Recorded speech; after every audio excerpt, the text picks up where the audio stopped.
And what's up, everybody? This is Danny taking a look at the new iPod Touch 5th generation. Wait, it's not really new, but it's a revised version of the one that was released prior. It's a little bit cheaper, so let's take a look at this one and see what's different about this iPod Touch.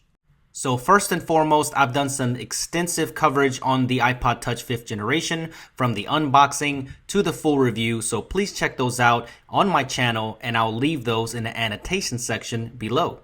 Alright, so let's get started. A lot of people were asking where the 16GB version was when the first iPod Touch was released, and now it's being released, and it comes with an exclusive color combo that is not available on all the other iPod Touches right now, the 32 or 64GB version. This has an exclusive black and silver backing, for all the other ones besides the black on black had a white front to it. And notably, this carries a $229 price tag instead of the $299. So let's go ahead and unbox this thing and see if anything is different within the packaging at all on this brand new iPod Touch 5th generation 16GB version. So let's just go ahead and take it out of the packaging itself, and it comes with the Hello Guide. So if you don't know how to use the iPod Touch, you can take a look at that if you want to. And it comes with a USB to Lightning connector port for charging and syncing. And it also comes with a pair of earpods, but it does not have the controls on them. That only comes with the iPhone 5. Of course, you get the Apple stickers like you do in all the Apple products, and that's about it. Just like the previous iPod Touch, it did not come with a wall charger, which I wish it did. I wish they would just include one. But let's just go ahead and take it out and see what's different about this iPod Touch. And the design is pretty striking, just like the old iPod Touch 5th generation. And you can see that silver and black combination is awesome looking. I really like the way this looks. And it looks very similar to the old iPod Touch. But there's some few noticeable differences here, and let's go over those right now. Since this thing carries a lower price tag, there's got to be some trade-offs, right?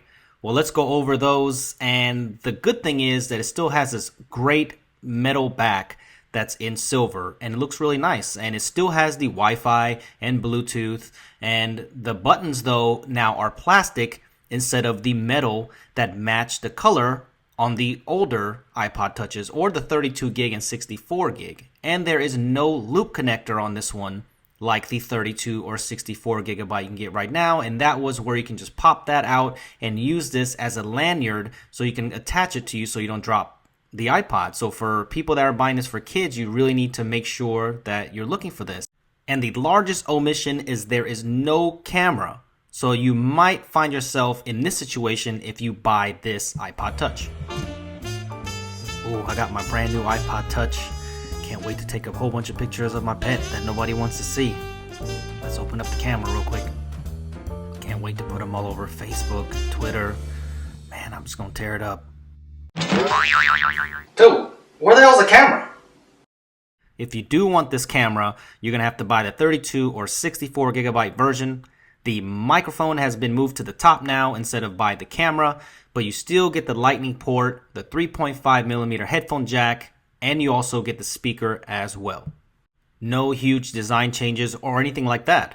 But the 4-inch Retina display is still awesome, real clear, good viewing angles, good color replication, pretty sharp too. So that 4-inch Retina display is still present, and you get all the other features that you had before. You get Siri, so you can do your voice automation. It still has good and snappy web browsing. And it also still has iMessage, so you can keep up with all your friends. And it also has iTunes, so you can get your music, store it. And you have your iTunes store and your App Store, so you can buy a whole bunch of apps.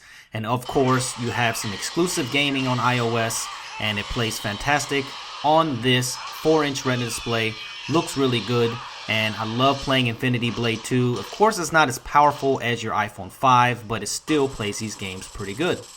Now, even though that there's no back camera, you still have the front-facing camera. So you can use this for Skype, FaceTime. You just can't show people what's happening behind you, which kind of sucks.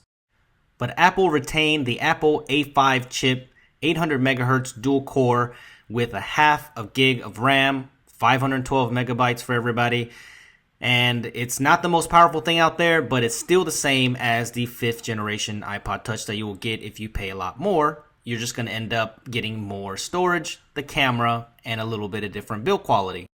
So what do you guys think about this new iPod Touch? I mean, is this something that you were waiting for? Since it's cheaper, you're waiting for that 16 gigabyte version? Well, first of all, it wasn't priced at $199, which it probably should have been.